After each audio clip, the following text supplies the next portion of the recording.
My name is Tara Snow, class of 99, and I have the pleasure to serve as the moderator for this virtual dialogue.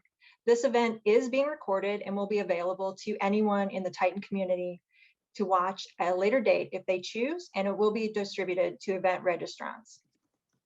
At this time, I would like to introduce our Illinois Wesleyan president. As a senior fellow at the Council of Independent Colleges, S. Georgia Nugent is an advocate for the value of liberal arts education. She is president emerita of Kenyon College and also served as interim president of the College of Worcester. A widely published scholar of the classics and of higher education, Nugent earned a bachelor's degree from Princeton University and a doctorate from Cornell University. On November 14, 2019, S. Georgia Nugent was appointed Illinois Wesleyan University's 20th and first woman president. It's a privilege to welcome President Nugent to our virtual dialogue. Thank you, Tara. Good morning to looks like more than 50 of us who are gathered here on Zoom. It's wonderful to welcome you and have you come together for this Council for Women virtual dialogue. I recall our last meeting on campus, and when I think of it, I remember that morning and afternoon as being just wonderful, uplifting, a moving event and an inspiring event.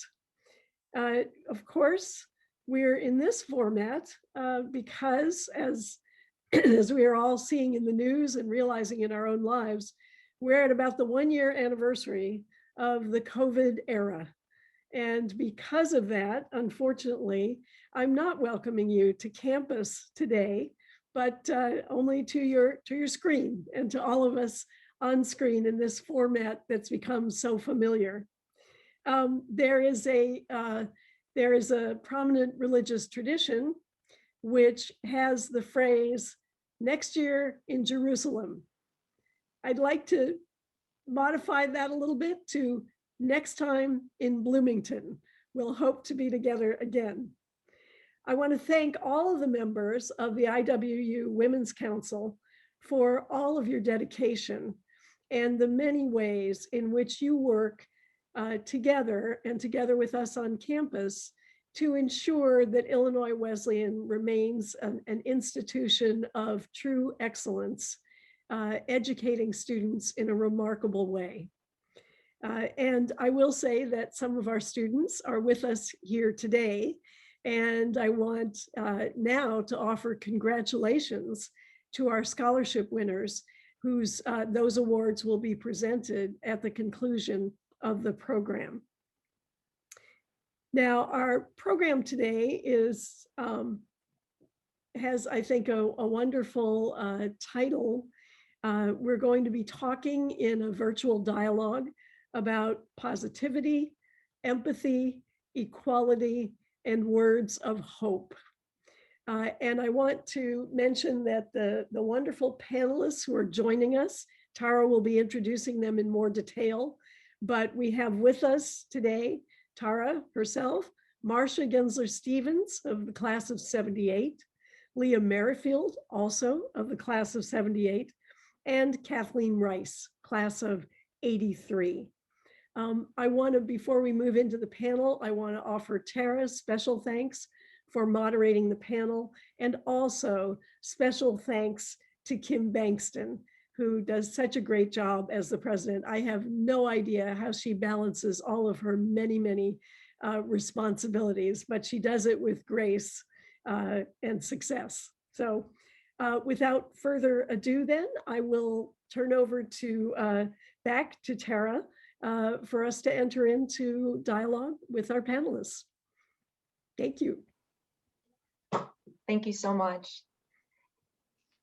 As many of you know, the Council for IW Women gives time, talent, and resources to support the personal and professional development of women of Illinois Wesleyan. The Council for IW Women is Council for IW Women Summit is an annual event that provides opportunities to discuss social topics, network, and channel inspiration to take on leadership roles in today's world. While we would much prefer to be together physically to engage in these activities, these challenging times have necessitated flexibility and innovation in how we connect. We are grateful for their participation and energized that we now have this additional forum to connect. We also look forward to getting back to campus when appropriate to continue our mission. If you're interested in learning more about the Council for IWU Women, please visit our subpage at iwu.edu, alumni, engage, affinity groups, where you can be linked to various groups that align with your passion for service, including the Council for IWU Women.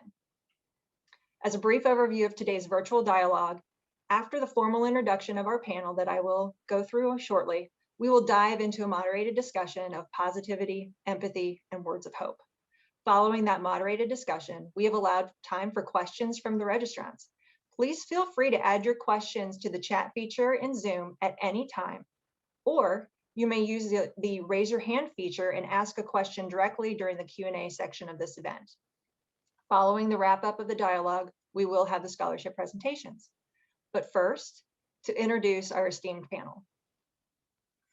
Marcia A. Gensler-Stevens has spent all of her professional career working in the field of higher education. She has worked in the areas of admissions, residential life, campus activities, Greek life, and student unions. Currently, Marcia Gensler-Stevens serves as the director of the Adele H. Stamp Student Union Center for Campus Life.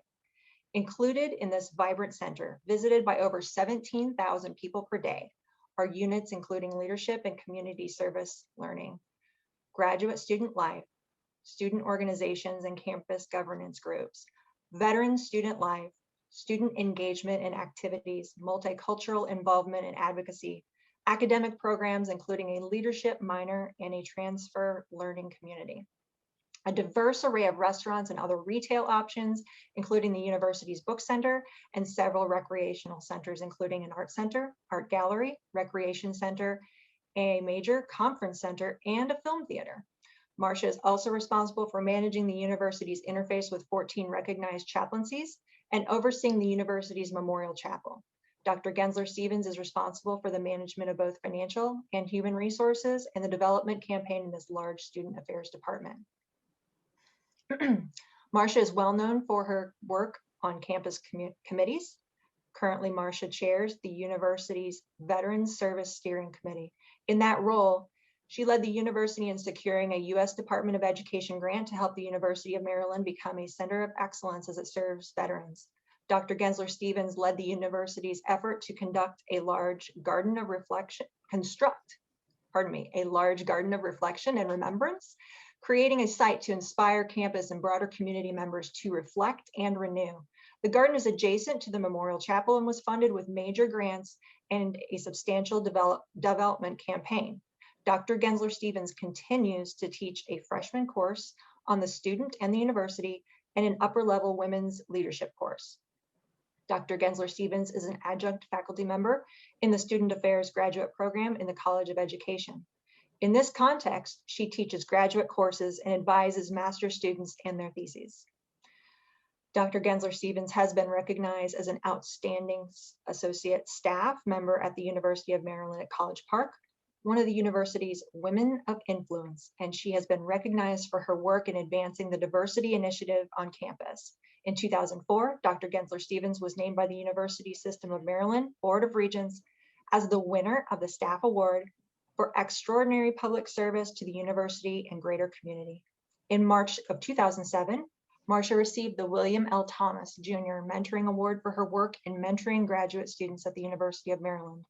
In March of 2009, Marcia was named Woman of the Year at the University of Maryland. Marcia was named a Woman of Influence by AAUW and NASPA and the National Conference of College Women Student Leaders in 2013, and received the Zenobia Hikes Memorial Award from NASPA in 2014. Outside the university, Gensler-Stevens speaks nationally on topics such as women's leadership, organizational development, and motivation. Marcia was the 1998 and 2008 chair of the National Conference for College Women Student Leaders in Washington, D.C. Marcia serves on the national board and as the 1998 conference chair for the National Association of Student Personnel Administrators. Marcia also served as the chair of the board of the NASPA Advisory Board for Women. She served as the program chair for the joint meeting of the ACPA and NASPA in 2007. Dr. Gensler-Stevens served as the vice president of the National Board of the Vietnam Women's Memorial Foundation for almost 25 years. In that organization, she launched Storytelling at the Vietnam Women's Memorial, a program that has allowed men and women who were touched by the Vietnam War and more recent conflicts to share their stories. Storytelling was featuring on NBC Nightly News with Tom Brokaw. Marcia served as the president of the Alumni Association for her alma mater, Illinois Wesleyan University, and as a member of the Board of Trustees. Marcia is married to Randy Stevens, who is head of school at the St. Timothy School, a girls' boarding school in Stevenson, Maryland. Welcome to Marcia. Leah Merrifield is recently retired as Washington University's Associate Vice Chancellor for Community Engagement and St. Louis College Readiness Initiatives, and was the founding director of the Washington University College Prep Program. Launched in 2014, the College Prep Program is a multi-year initiative designed to help talented but underserved St. Louis area high school students prepare for and complete a college education at a selective four-year college or university. Merrifield also oversaw the Washington University College Advising Corps, WCAC. The WCAC places recent Washington University graduates in local under-resourced high schools as college graduate advisors, guidance advisors, Merrifield was a long-standing member of both the Washington University Student Conduct Board and the University Sexual Assault Investigative Board, and continues as a member of the Barnes-Jewish Hospital Nominating, Governance, and Diversity Committee. She previously served as a special assistant to the Chancellor for Diversity Initiatives at Washington University and has been a national presenter on topics including Title IX, college readiness, and community engagement. Merrifield has also co-authored a book chapter in the 2020 edition of Reframing Campus Conflict, Student Conduct Practice Through the Lens of Inclusive Excellence. Merrifield received her Bachelor of Arts degree from Illinois Wesleyan University and her Master of Education degree from the University of Texas at Austin. And Kathleen Rice brings over 30 years of experience as a facilitator, trainer, and social justice educator. Her passion is supporting individuals and groups engaging in work that is challenging and liberating, personal and organizational, and systems changing. Her style as a facilitator and trainer has been described as engaging, authentic, inclusive, calming, thoughtful, creative, and full of thought-provoking questions. Kathleen was raised in Central Illinois in a middle-class Protestant family with two college-educated parents until her parents divorced when she was 13. Her formal education consists of a BA in elementary education from Illinois Wesleyan University, an MS in higher education and student affairs from Indiana University, and a PhD in college student personnel from the University of Maryland. Kathleen is a certified facilitator with the Institute of Cultural Affairs of Participation, TOP, and utilizes methodologies to support inclusive and equitable participation and consensus building of diverse stakeholders. She has served as the lead facilitator in the development of many multi-year strategic plans and annual implementation plans with national and state associations, as well as academic and student development units of colleges and universities.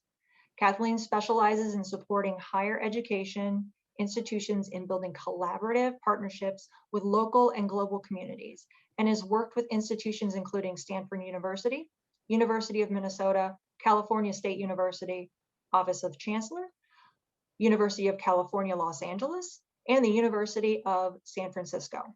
Since 2001, Kathleen has been a participant and teaching team member of the Untraining, a national organization committed to healing personal and social oppressions. She leads groups on untraining white liberal racism. For fun, Kathleen enjoys eating good food, going for long walks with the love of her life, and maintaining her sporadic yoga practice and doting on her nieces and nephews. So welcome to all of our panelists. So to start off, Marcia, Leah, and Kathleen, welcome. Thank you. We're so lucky to have you with us and today to share your stories. So looking forward to talking with you. We had a great conversation, the four of us last weekend, getting to know each other. There was such great energy and reminiscing about the intersectionality of life and how each of you have crossed paths multiple times as students, staff, and professionals. Hearing each of your bios, we know the professional background, but I'd like to start with some additional insights that you might be willing to share. So to start off, we bring our whole selves to our work and community. We are ourselves intersectionality of facets that make up our identities, that are formed by experiences and influences. To start, I would ask for each of you, can you please talk and share how your unique identities, whether that be areas that you associate yourself with in terms of race, gender expression, age, socioeconomic status, or others, have emerged over time, and how you've nurtured your growth as a whole and authentic person in the midst of those different identities.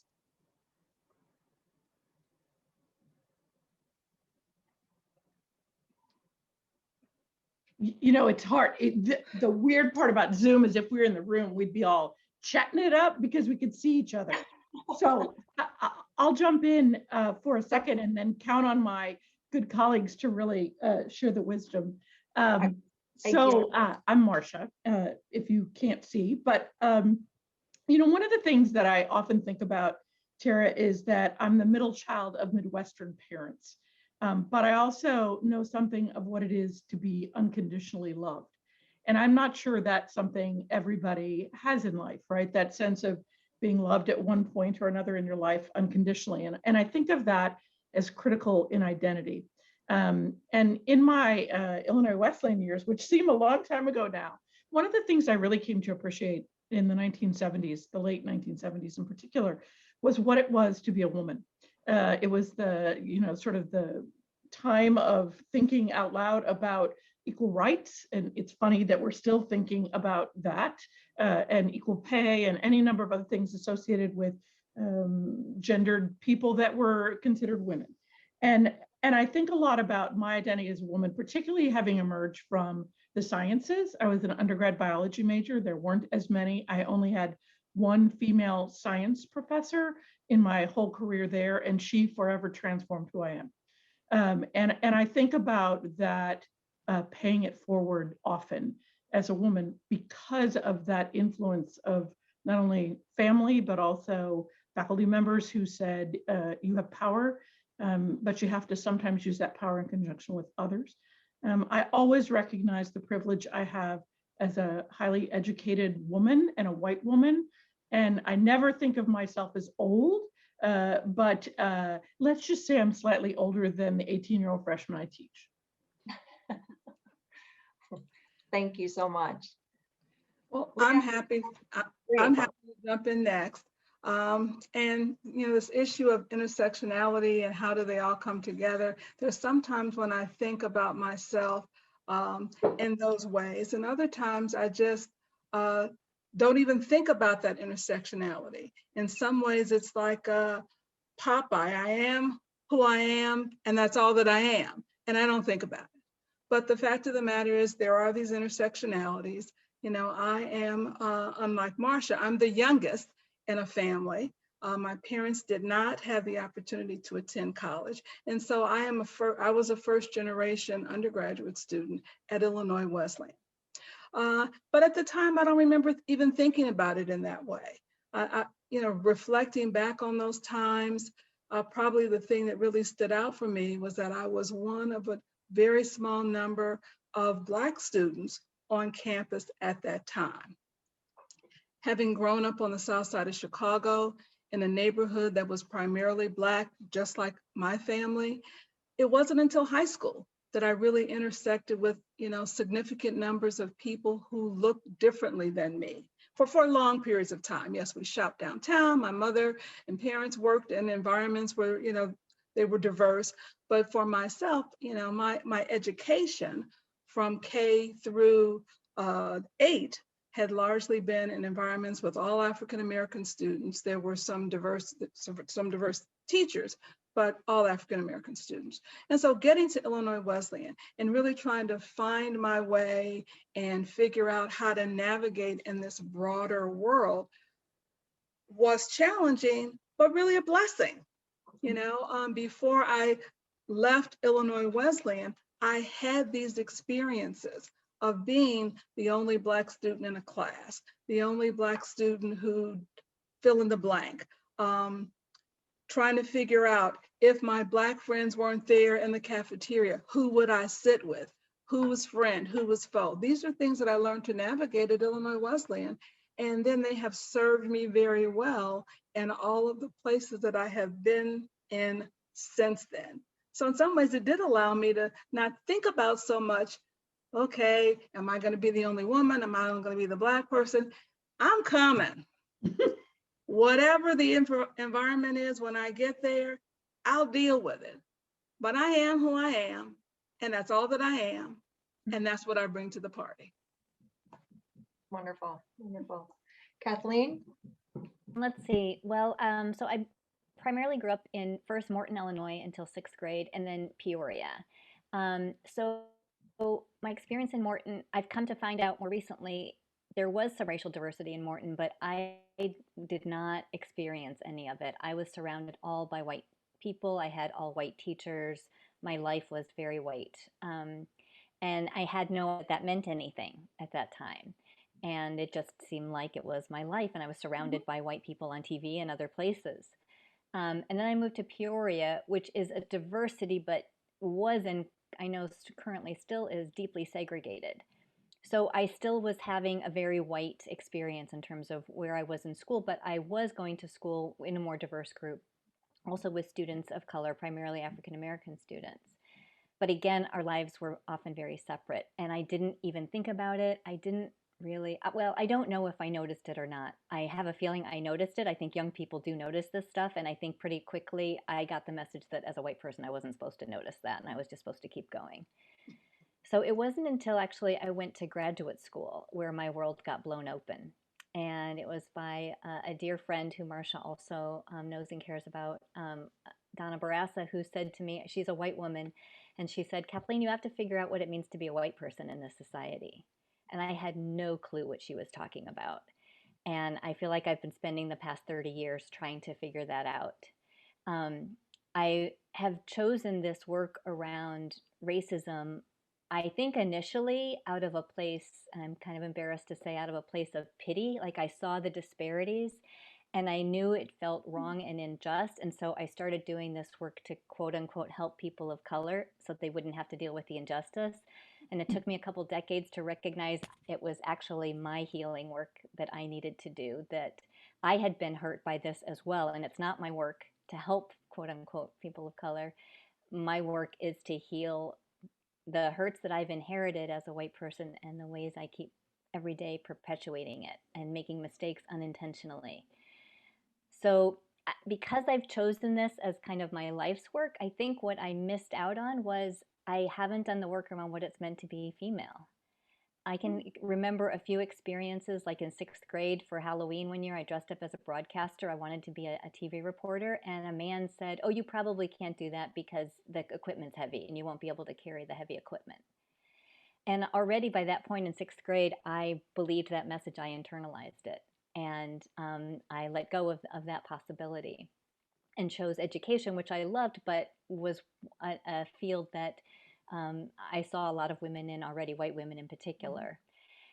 So what I'm discovering now about myself is I feel like I'm just beginning that work around really understanding the ways that I've survived in a world that does send us the message, I think, that men are superior. I mean, not necessarily it's a direct or overt message, but it's a very subliminal message, I think, that's like smog that we all breathe in.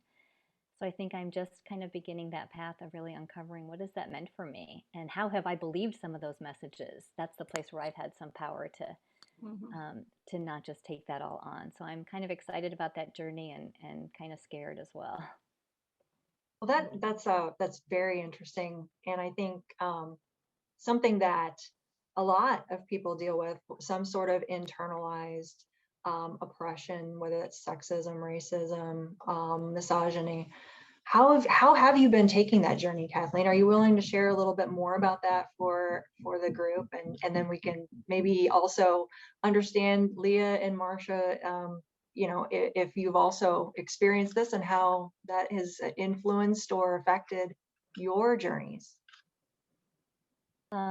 Well, I think I can say, so the work I've been doing recently with the Luna Jimenez Institute for Social Transformation has a perspective on relating to oppression I'd never heard before. And it's where you start with looking at adultism, which we all experienced. We were all targeted as young people because, unfortunately, even though we have amazing adults and parents in our world, there's a system that doesn't support children and doesn't support parents, that it gives us the message as young people we're not fully human. So with that learning, I started to discover I needed to go back and heal some of the things that happened to me in my early life in a family that now I know loved me, but growing up, I often couldn't really tell. And I think part of it's because of my kind of white European Protestant middle class way of being, that you didn't necessarily praise somebody because you're afraid they'd get a big head, but you pointed out all the things they didn't do right, so hopefully they wouldn't do them anymore. And I know that's not just limited to those identities that I shared with you, but I got a pretty big dose of that, I discovered. So, and my parents got divorced when I just entered high school, which I think was a real defining moment in my life. I was like the first one of my friends to go through that, and I felt so strange and so different and didn't know where to go for support or for someone to understand that. And actually, I found some mentors and teachers both in high school and at Illinois Wesleyan that I felt like really supported me. So I think it's going back to kind of heal those early parts of my dad leaving and the impact that that had on me, and those places where I couldn't tell that I did have worth and I did have value, and that I kept trying to prove to other people that I did. So I started doing all these, like running for office and trying to get awards and getting good grades and all of this achievement motivation, which in college at Wesleyan, I was like on steroids around that.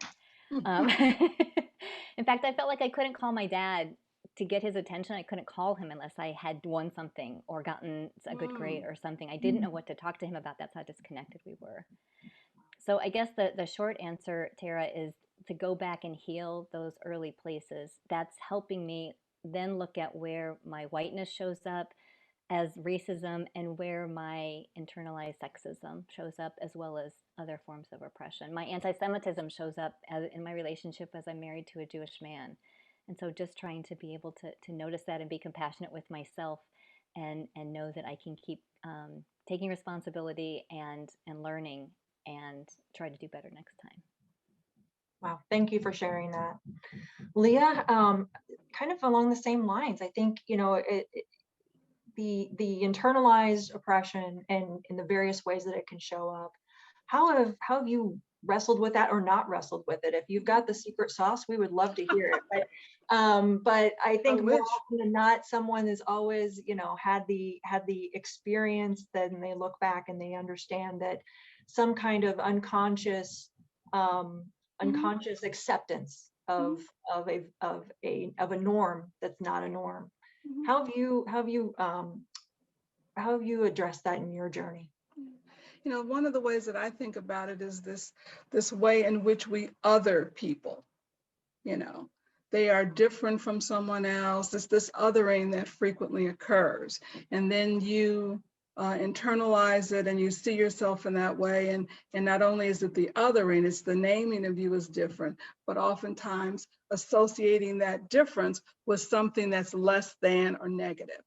You know, listening to my fellow panelists talk about sort of how we got to this place, and reflecting on my own experience in life, to me, one of the key factors that we've heard already today is the influence, the impact of family on who we are and how we learn to react to those kinds of things. So even in an environment where, you know, like I said, neither of my parents had gone to college. I often say to people, we did not lead a life of poverty, but we could see a life of poverty from where we were. So really working class family. I was, without question, always surrounded by love. And so to be in an environment where every single day, it wasn't as if someone every day said to me, Leah, I love you. You are the greatest thing ever. But I was surrounded by people who demonstrated that love so that it was never in question.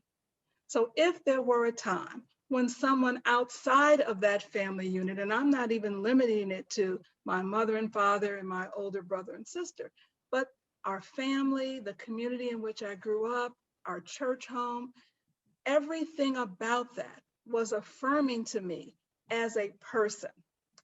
Yes, this was the 60s and 70s, and there were things related to what girls were supposed to do and what they weren't supposed to do. I think in our phone conversation, I related being in middle school and the boys got to go to shop class and the girls had to go to home economics. And I remember thinking, the stuff in the shop looks so much more interesting to me than those sewing machines in the home economics room and the big project of making an apron and a pot holder. And I'm thinking, I'm not really interested in that. So that was my experience sort of in the world, and even in my house, my father had some really gendered rules. In some ways, they kind of played to our disadvantage as girls. So there were things that girls didn't have to do. And so my sister and I were happy about that. In terms of, excelling, being who you are, there were not people in my universe who discouraged me from thinking bigger than what our circumstances were, or thinking that I should be limited in what I wanted to do. And when confronted with that and brought home, it was affirmed. Those people don't know what they're talking about. Don't let that stop you. So I had that benefit growing up. And I guess if there's anything, for so many years, I made the assumption that everybody else had it too. And so that was a challenge for me, running into people who, I don't know that I had the terminology back then, but seemed to lack self-esteem and I can't do it. And there's all these obstacles. And I would think to myself, what's wrong with you? Get it together. You can do this. But now I really come to understand, my life experience, the work that I've done, my schooling, not everyone has had that experience. And research has shown this, my personal experience, when you talk to others anecdotally, the impact of your early life, your upbringing, your family, your community, it is so critical to forming your sense of who you are in the world and what you can do.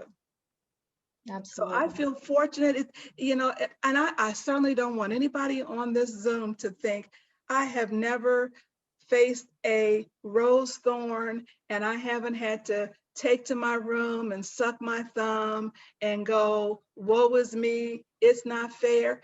Crap has happened in the entirety of my life. And there are times when I have clearly risen to the occasion. It was like, okay, who do I need to talk to? We're going to figure another way around this. And other times where it has sucked my soul to the point where I thought, ooh, I don't know about this one. This one has knocked me down. But I think because of that love and that support, which I benefit from to this day, it's like, okay, get up, get yourself together, go back out there and slay another dragon. Fantastic. Fantastic. Marcia, how about you? It's so interesting because I hear both Leah and Kathleen's stories and it evokes in me a story that's so similar. And yet, I think there's another layer too, which is, what I was thinking about as I was listening to Kathleen talk about getting awards on steroids. I think about this desire to do it all, right? And to do it all with a great deal of perfection, right? Which is, I think, among the students that I work a lot with now, this strong desire to be perceived by self and others as perfect. And boy, oh boy, that's a load. Yes. Because, one of the things I keep trying to do is dispel that myth, right? That we're all kind of brave some days, not so good other days, but we're not perfect. And I think it took me a long time to figure that out, right? Because to admit you're not perfect is to be vulnerable, and honor that you don't have the answers. You're not really clear on the map sometimes. Other times you know exactly where you're going, right? I remember reading a Bell Hooks quote, and it was supposed to be, in my mind, about other people. But that quote comes back to me because I think it's also about me. And she says, for me, forgiveness and compassion are always linked. How do we hold people accountable for their wrongdoing and yet at the same time remain in touch with their humanity enough to believe that they can be transformed, right? That sometimes I think I have to honor that either, yeah, I stumbled, right? Or yes, that person disappointed me, or oh my God, that is an individual I want to love, but right now they're incredibly hard to love. Or even that my confidence is not as solid as I would think at the moment. I think sometimes I have to hold on to my humanity long enough, forgive myself sometimes, particularly as someone who manages people. And I think we've all felt that, where you have responsibility for others. I think that drives us to want to be even more perfect, right? Don't disappoint others. Don't, particularly in this environment we've been in the last year where none of us knew what was going on, right? To have the answers when we didn't have the answers. That's why I love Anthony Fauci, right? Because the man seemed to have the answers every day. But like, as we lived into this pandemic, and then add to that, like the rolling tides of systemic racism that was like literally rolling over us, death after death after death, right? Like, and you want to believe as a leader, you have to have the answers. You want to believe as a person, you have to have the answers. And I'm not sure that you have to have all the answers. You just have to be in the moment, willing to be transformed. That's well said. Absolutely. And yes, you kind of rolled right into the next topic that I was going to shift somewhat to. So yes, we just hit a dreary milestone of being under the widespread US lockdown related to COVID for about 1 year now. And so much has happened, whether we're talking about the effects of the disease, the valiant efforts of our first line responders, and within all of this, and certainly not completely related, but certainly something that we have seen in addition to and have been questioning in our lives, is the systemic racism that we're seeing, and political change, and everything that's happened in the past year seems to could have happened over 20 years. It's just been so much. How do you all look for purpose and continue to do what you're doing? We've heard your bios, and you are all such accomplished individuals with passion to serve. It's very evident. And how do you do that in these times when sometimes it just seems like nothing's happening well? And how do you get up and I'm just going to keep on keeping on? I'm just going, as you said, Leah. Maybe I'll ask you first, because it seemed like you definitely have that. You know what, put the bad stuff to the side attitude and get it done. How do you do that? I would say a big part of it is my faith. And I come from a Christian tradition, but I'm really just talking about the larger faith, sort of capital F, faith, that there is a force at play larger than me, that in the final reckoning, these things will be dealt with appropriately. So faith is a big part of that. You know, how can I keep my faith, you know, whether it's the practices of, you know, attending church service, which we all haven't been able to do in person for a year, but having a faith life of meditation and devotion and connecting with other people who not necessarily share my faith tradition, but others who share a same sort of belief in a faith tradition and a spirituality. So that's a big part of it, you know. And then I guess for someone like me, as I described earlier, first generation, parents who didn't go to college, being a Black person in America. And I'm not afraid to say my age. I'm 64 years old. I was born in 1956. You know, the things that young people talk about now as historical things, it's not necessarily historical for me. It was my life, you know, it was my lived experience. You know, the assassinations of Dr. King and JFK and Bobby Kennedy and all of these kinds of things. You know, I'm here in St. Louis. And in 2014, when Michael Brown was gunned down on the streets of Ferguson, when my husband and I first moved here many, many years ago, we actually lived in that apartment complex where Michael Brown and his family lived. So I knew exactly where that was. And as institutions, the institution I was affiliated with began to grapple with, you know, what can we do? How can we respond? And people were, you know, coming up with ideas and talking about things. I finally spoke up and said, I really want people to understand these are not some sort of hypothetical things that you're talking about. I lived through a time where National Guard troops came through my neighborhood, policing people because of rioting that happened after the assassination of Dr. King. So these are real things and these are real people's lives. And how do you accept the world for what it is, accept, as you said earlier, Marcia, that you yourself are flawed. One of the phrases I use with young people, family, friends, is we are all the walking wounded. We just have all, for various reasons, different approaches or different ways of handling that. Some of us don't have all that we need. And so we see people's wounds. We see that they have been unloved or they have undiagnosed issues because of the way they interact with the world and they interact with us. And some of the others of us have figured out how to tend to our wounds such that people don't necessarily see them or they don't see them on a regular basis, you know?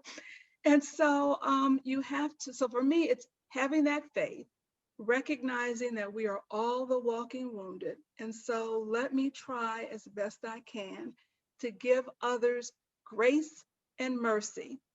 Do people piss me off to the highest degree? Absolutely. Have there been times in my life, and will there be times in the future when I just want to, you know, you just think, let me say a prayer, sometimes out loud, because if I don't say a prayer out loud, the words that will come out of my mouth will not be ones that I will be happy with later, you know? So it's that faith, is giving folks grace and mercy. And then it is really trying to live a life of gratitude.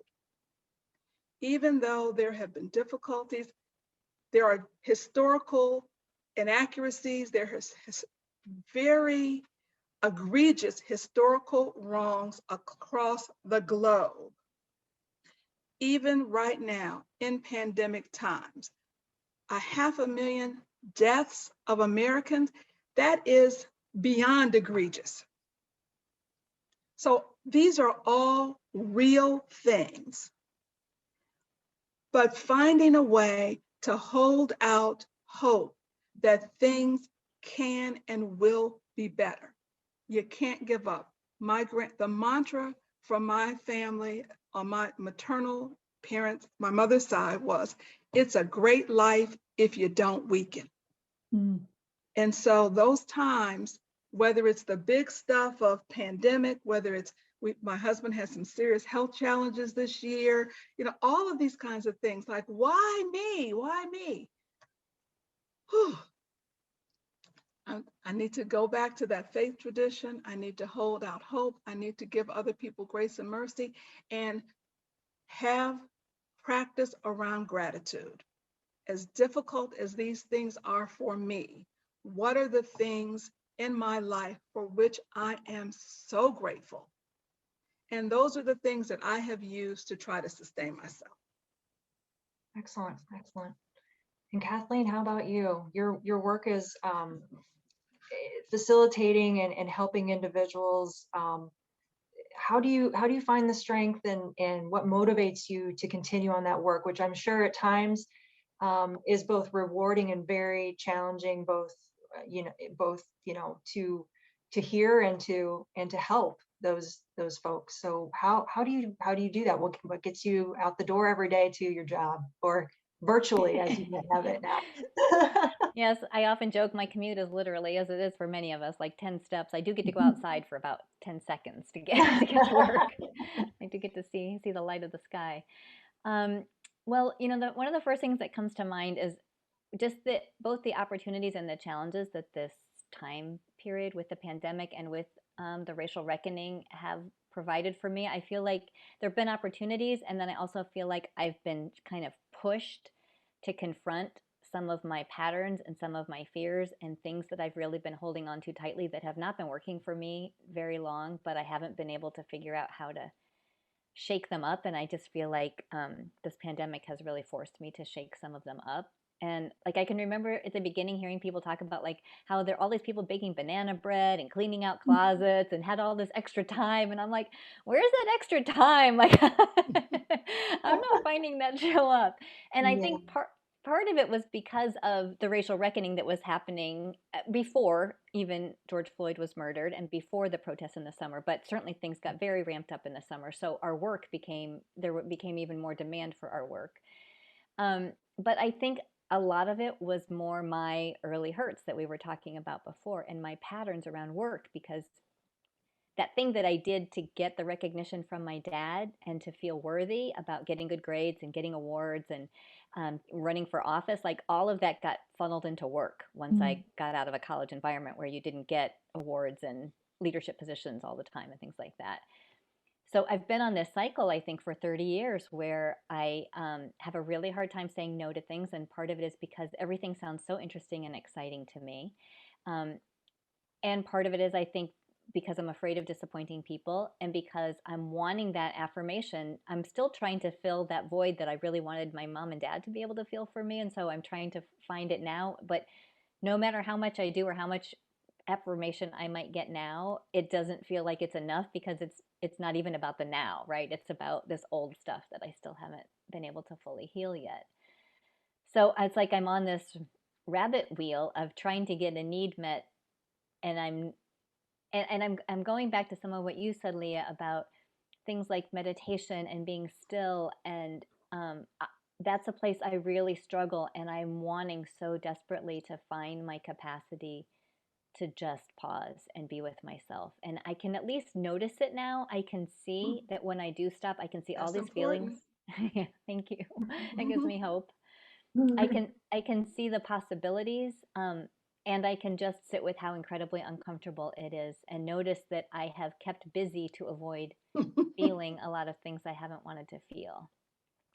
And it's not sustainable anymore. It's impacting my relationship. I'm not as present with my partner as I would like to be. And so I can start to recognize, there can be some pretty big costs if I don't figure this out this time.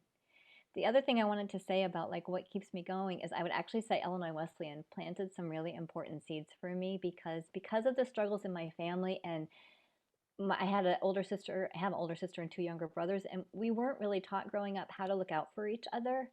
And I think when my parents got divorced, because our whole family structure got splintered, that we all kind of like, okay, it was like everyone for themselves. Like you have to figure out how to get through this. And so when I went to college and I saw how my friends related to their parents and how they were really close and they were connected and they talked regularly and they got cards in the mail and phone calls, and I was like, oh, this is how a parent-child relationship could look. And I ended up borrowing a lot of their parents for parents' weekends and things like that. And it was really powerful. And the other thing I'll say is, and there's two people, Sue Sebring and Sue Stone, Linda Stone, who are on the call right now, who have been part of that support network for me that helped me see that friends can become family, especially when you're really needing a new form of family. And so I would say that keeps me going now. My connections, my relationships, the people I work with, my partner, those are all the things that keep me going and remind me My partner said to me the other day when I was in a really rough place, I felt I couldn't tell, I couldn't see where I was good at anything. I was in one of those really tough places. And he said, there's nothing about you that's not completely worthy. And so just being able to reflect that back for each other when we're having a hard time seeing it in ourselves, I know can be really powerful. And that was for me on that day. That is wonderful. And we agree with your partner. Yes. Thank you. We, and that's true for all of us. Yes, it is true for all of us. That's something that we all need to tell ourselves and give ourselves that grace. And it's even more useful, helpful sometimes to hear it from others when we're experiencing self-doubt. We, I know, can talk for a long time, this group of four here, but I am going to now transition a bit and open up for some questions.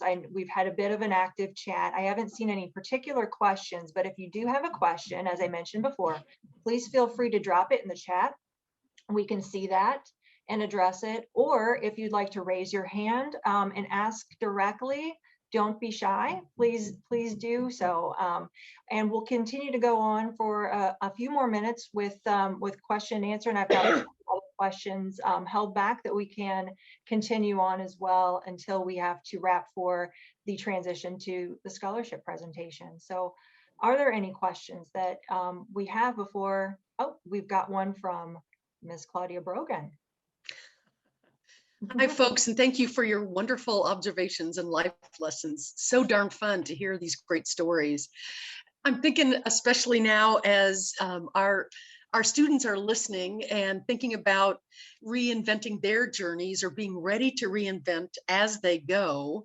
So if I were to ask each of the three of you to create a tweet about your favorite advice or how they can find the guts to reinvent along their journey, what would you suggest to them? What kind of chutzpah do they need as they go to plan A and then plan B and plan C and still stay intact? You know, it's interesting.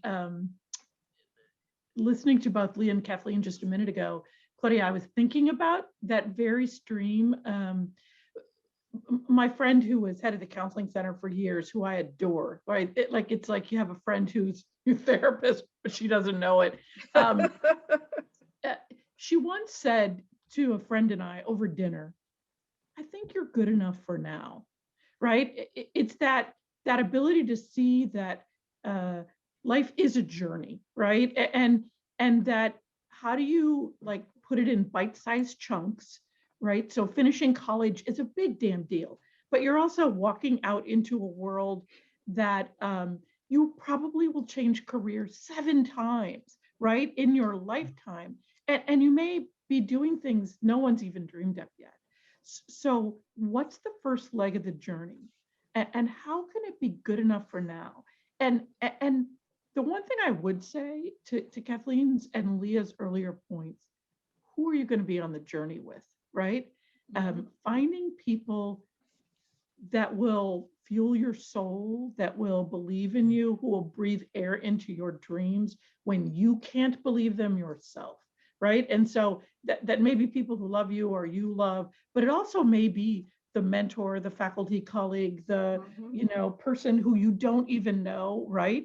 One of the most profound teachers I had in life was a guy who lived at a homeless shelter that I volunteered at every 3 weeks. And he said the most amazing things. And I was working on my PhD at the time, but he was more significant than any of the classes I was taking. So like, look for the teachers, look for the people who will breathe air into your dreams. I guess what I would add to that, Claudia, thank you for that question, and even helping us be modern with saying, how would you put it in a tweet? I didn't do that. Well, I actually do it. My daughter teases me all the time and says, Mom, you're better tweeter than me. So I started thinking, how would I put that in a tweet? And I'm reminded of something that, I tell myself, opportunity favors the prepared. And what does prepared look like? You know, it could be prepared for things in your professional life, things in your personal life, all kinds of ways, all kinds of avenues. But opportunity favors the prepared.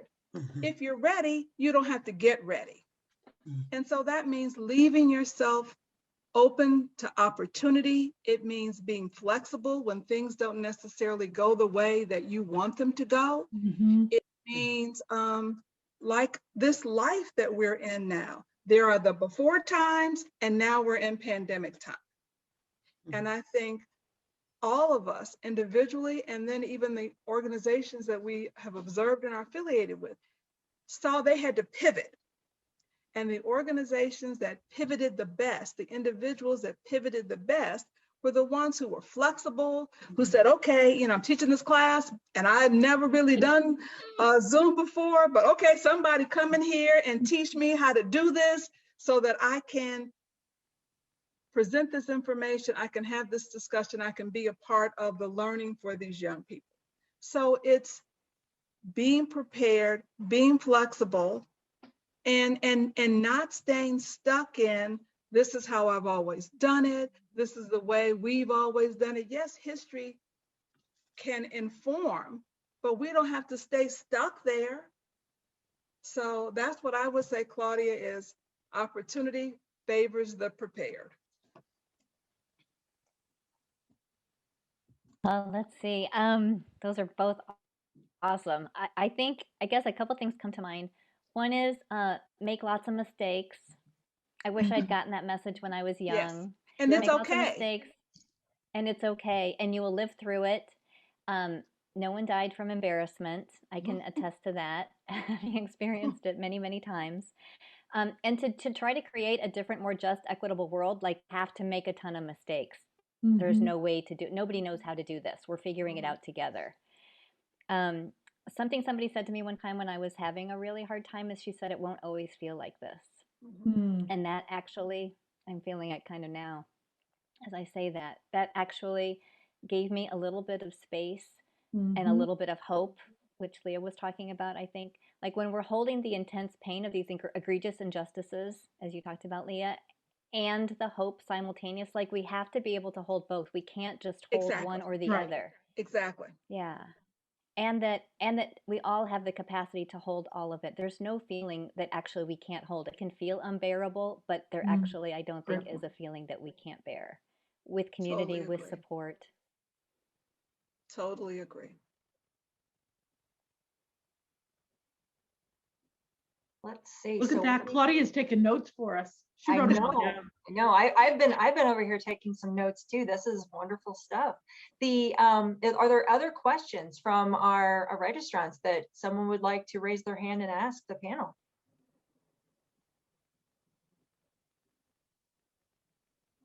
Okay.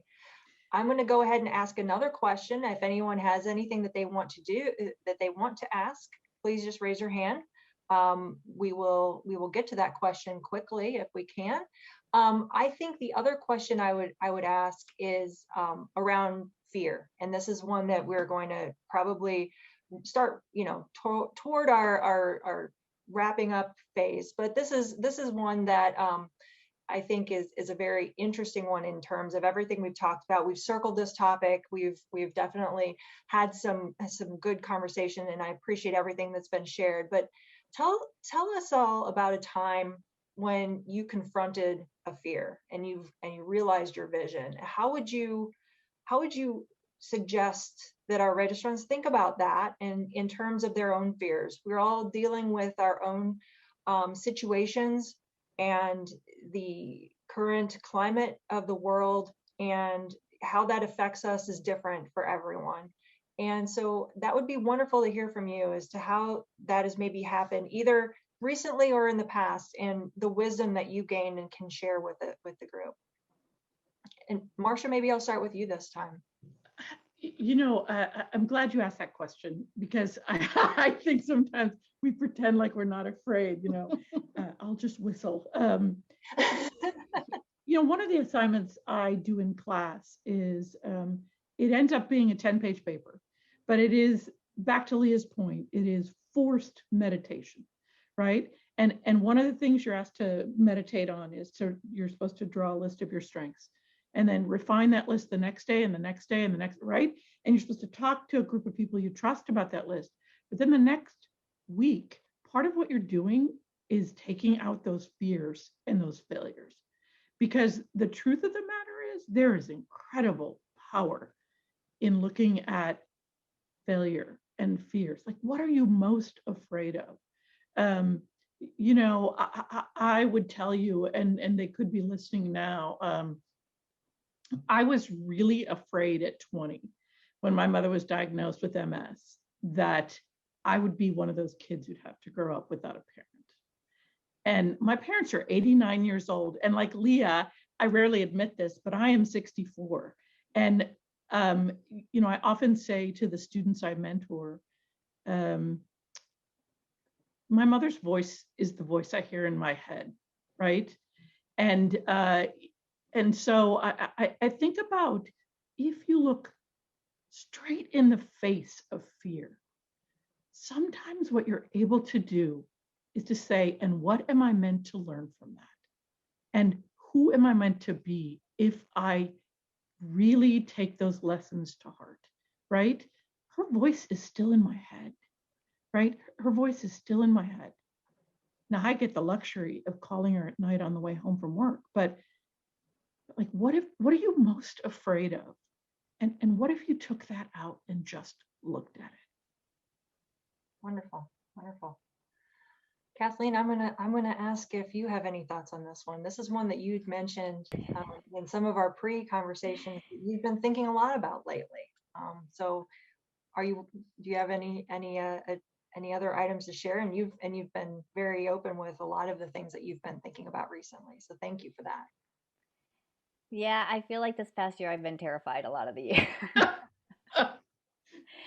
And I think part of it's this learning curve that I'm around in the work that I'm doing, and the deep conversations that we're facilitating around oppression and healing and systemic racism, and the places I've had to go in myself to look at my own patterns and conditioning that I've inherited. And I think one of the things Marcia said I'm really appreciating is when people have asked me, what is it you're really afraid of? Like, I can spin in the fear. And if somebody says, like, what's the worst thing that can happen? And then I say it out loud, and it's like, someone might not like me. And it's like hilarious. It's like, that's it? Like, that's this huge behemoth I've been carrying around with me for weeks.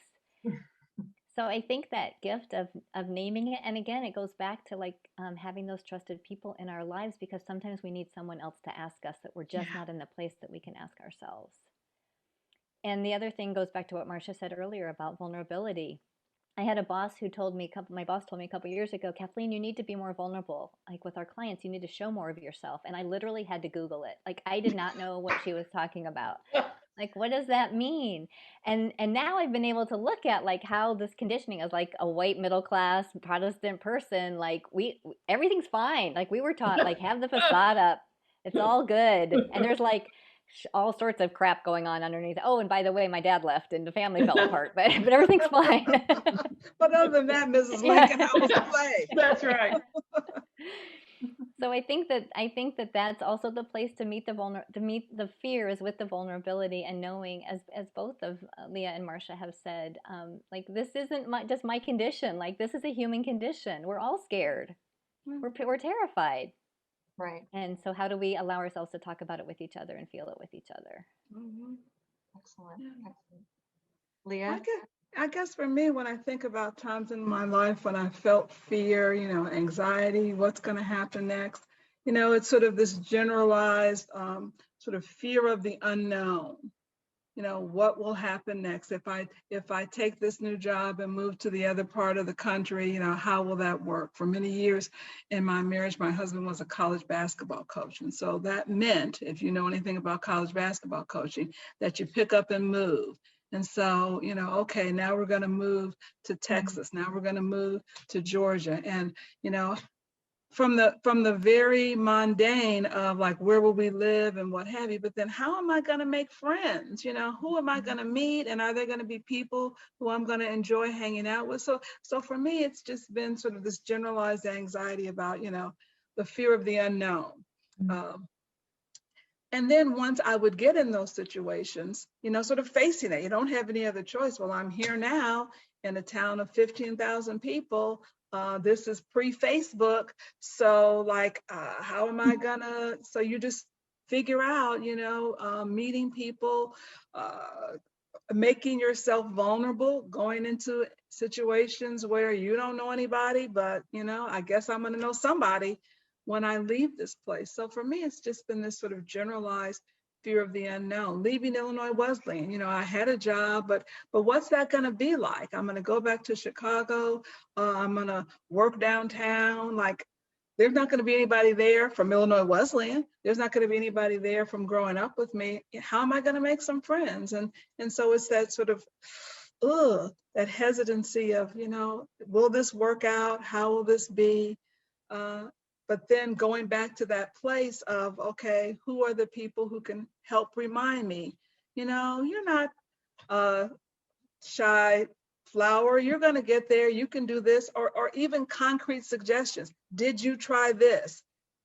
Why don't you do this? And people in my life along the way who've been accountability partners. Okay, you told me last week you were going to put yourself out there and do X, Y, and Z. Did you do it? And if you didn't, why didn't you do it? So for me, it's been that sort of fear of, what's going to happen next? Understood.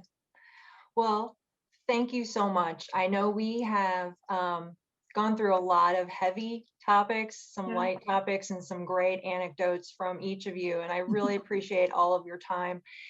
We are going to now start the process of the segue into the scholarship presentation, but just wanted to say thank you again for sharing. I know that we could probably continue this conversation. I know when we met last weekend, it was, I think, a 30-minute call that went about 90, and it didn't seem like it could have gone on and on. And with your experiences collectively and your insights and willingness to share, we're all very grateful for that and appreciate it so very much. So thank you. Thank you. It's been a joy. Thank you, Tara. Thank you, Tara. This has been really fun. Thanks to me, Leah and Marcia, too. Yes, Absolutely. Thank you, Kathleen and Leah. Thank you. With that, I am going to hand over the next segment of this virtual dialogue to our scholarship committee, and namely Laura Earhart, who's going to start the process of the scholarship presentation. And Laura, please take it away. Thank you. I'm Laura, and I'm a 1984 graduate of Wesleyan with a degree in physics. And then I went on to U of I and got a degree in engineering. And so now I'm the president of my family's 156-year-old steel fabrication firm in Quincy, Illinois. I have 2 kids who have gone to Wesleyan and one who's still there. He's a senior. So scholarships are the primary way that the council is able to support its mission. And as the chairperson of the council scholarship committee, I and the members received so many amazing applications, and it made the decision process extremely challenging. So I would like to thank my committee for all the hard work that you did. I know it wasn't easy. Each year, the council awards 4 $1,000 scholarships to 4 IWU students who identify as female, 1 to each class. So these students are making a difference on campus now, and they will be making a difference in the world in the future.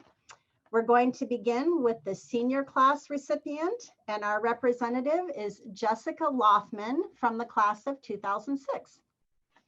Good afternoon, everyone. I'm excited to be here and on behalf of the IW Women's Council to present this senior Titan with a scholarship, as she has been demonstrated the values of leadership and advocacy during her time at Wesleyan. Her commitment to living these values is not only demonstrated by her time there, but also for her goals after graduation. She is a nursing student who not only actively engages as an intern, volunteer, tutor, co-leader, editor of Tributaries, and an elected representative to the School of the Nursing's Curriculum Committee, but she has also made time to positively impact others in less structured venues. It is notable that what she is most proud of as an accomplishment is not something that will ever appear on her resume, but it is working with individuals to help them meet their best potential and to be well, all mentally, spiritually, and physically. She does this through one-on-one conversations and dialogues, and is committed to wellness and the empowerment of others, which aligns with her definition of leadership, which she states as advocating for the people that trust her so that she can empower them in what is ever before them. So she meets people where she is at and helps them achieve their best. For this commitment to embracing uniqueness and individuals of others, advocating for them, and committing to her own wellness and the wellness of others, we are proud to present Bonnie Smith with the Senior Scholarship Award. And Bonnie, I think if you want to step in and join us for some comments, congratulations. Thank you so much. I feel very humbled that I'm among so many strong women that have accomplished so much, and that I am being recognized in this way. So I just want to thank all of you for sharing your insights with me and for recognizing that you've achieved a lot of the things that I hope to achieve going forward in my career, in my life. So thank you. Thank you, Bonnie. Congratulations. Our junior class representative is Marcia Gensler Stevens from the class of 1978, and you may recognize her from her recent appearance. Whoa, how about that? I am so lucky to have been a part of a group of people that read applicants from the junior class. And I'm here to tell you about the recipient of the scholarship from that class.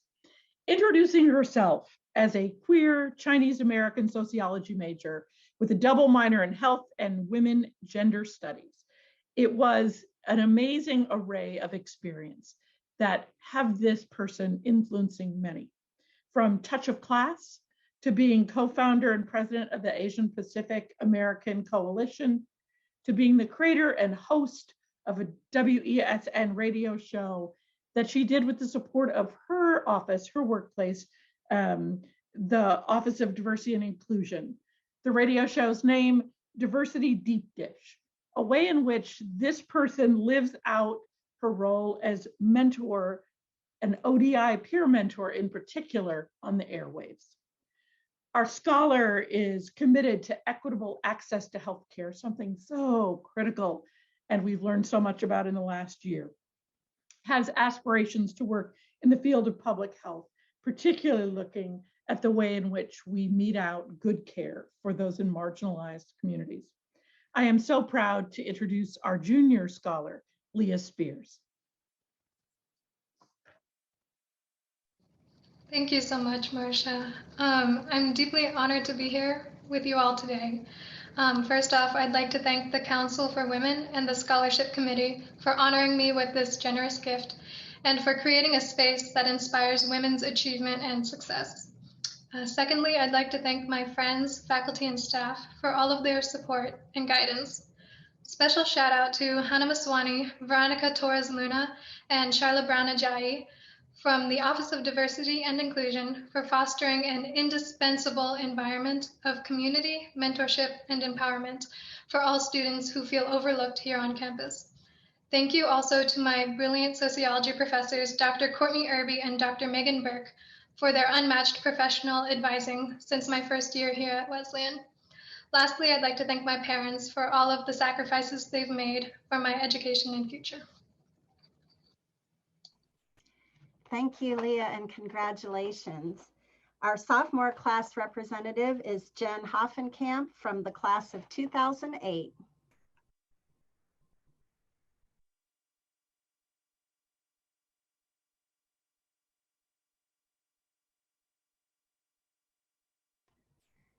Jen, we can't hear you. I can't hear you. Are you on mute?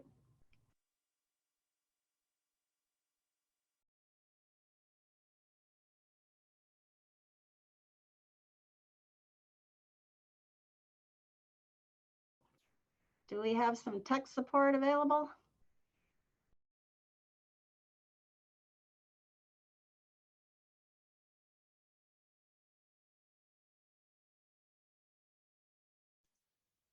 Jen, you're muted. Can you take your microphone and unmute? Oh, you can't. Well, why don't we take Jen's suggestion and go to the freshmen, and maybe Trey can work this out? Okay, Jen, if you want to email me what you have as a backup, I can read what you have. So let's move on to our first year class representative, Kelly Fuller, class of 2006. Hi, everybody. Hopefully you can hear me. If not, Laura, let me know. I will go ahead and jump in. We reviewed several super amazing, fantastic applications from some Illinois Wesleyan freshmen this year. And I'd like to go ahead and highlight some of the attributes of this year's scholarship recipient. So first off, she is a psychology major. She has found a home away from home as a volunteer with BCAI Cultural Arts and Humanities Implementing to Normal to support local aspiring youth artists, which also aligns with her passion in life, which is art. So it sounds like a perfect match. She is certified in leading sexual harassment prevention training and recently created an informational packet that gives definitions and examples of sexual harassment and protocols, more importantly, on how to address that. In her scholarship application, when we asked what leadership means to her, she shared a touching story about one of her coworkers at the Coffee Hound. She identified, that this colleague had a lot of attributes needed to grow and become a fantastic manager, if only given support and the opportunity to keep learning and gaining confidence in those roles. She chose to forego a promotion so that she could continue to work side by side with this colleague and ensure his growth and future promotion instead. As she notes specifically in her application, being a leader isn't always about being the boss or having authority.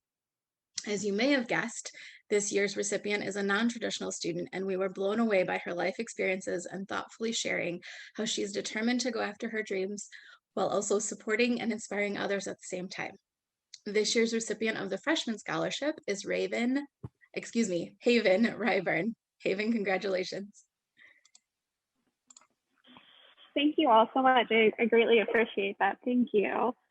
Oh my goodness. Okay. It's been such an amazing experience so far, even just listening to everyone and getting to feel very connected in all of our experiences together. I'm truly honored to be among all of you women and the other applicants and the recipients of this scholarship. It means so much. Like was mentioned, I am a non-traditional first-gen student who chose to go to school full-time while working full-time. And so I came to Wesleyan with a lot of fear and excitement, and opportunities like this one are one of the aspects of Wesleyan that truly makes me feel at home. So thank you all so very much. I greatly appreciate you. Congratulations, Haven. So hopefully we have Jen Hoffenkamp. Can we hear you? Can you hear me now, Laura? Yes, thank you. All right. Excellent. Well, I am really pleased to be able to announce the sophomore scholarship winner. This winner has demonstrated a commitment to the IWU campus and involvement in furthering a broad variety of experiences in RSOs, as well as a double major. But what stood out most about this applicant was a commitment to inclusive leadership. While not shy to take action, the view that leaders need to listen and bring all into the dialogue to achieve the best results is so crucial. And it's needed now as much as it ever has been. We're excited to see how your ability to bring people together will continue to be part of your success story. With that, I'm very pleased to announce Haley Galloway as the sophomore scholarship winner. Over to you. Hello, good afternoon, everybody. Thank you for that lovely introduction, Jen. First of all, I'd just like to generally congratulate all of my fellow scholarship recipients. You are lovely women, and it's an honor to be recognized beside you and hear all about your own stories. Next, I would like to express my gratitude for having been chosen as one of the recipients of this year's scholarship.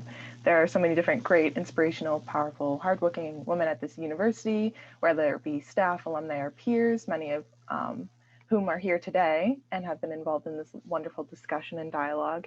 So it's very humbling to have been chosen among so many great applicants. So thank you to the Iowa Council of Women for your generosity with this scholarship, and to everyone who is here to celebrate alongside us.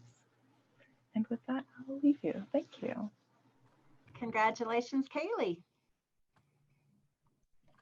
All right, well, I'm going to take it over next to close things out. I am Kim Bankston, and I am currently chair of the Council for IW Women. I became chair last year, right about this time. Little did I know what all was going to transpire. So it's made me certainly look at how to connect with students, alumni, and just the university in general in different ways. First of all, I want to say wonderful students, the scholarship applications. I think we had, I'm not sure exactly how many there were, but I know that we had quite a pool of applications, which is fantastic. And I'm so excited that we are able to continue giving the scholarships. So congrats to all of you. Well deserved, and we can't wait to see what's ahead for you. Next, I wanted to just kind of let you guys know, normally the council, we have an event in person about this time of year. And due to the pandemic, we pivoted like everyone else to make it a virtual experience. We do hope that next year that we'll be able to have it in person. We also are looking at ways to connect with students, even if we're not a physical presence on campus, but also with you in virtual ways. So if there's something that you are interested in, or in some way that you have ideas you'd like to connect, we're coming up with some ideas. So please be looking for information from the council in the future.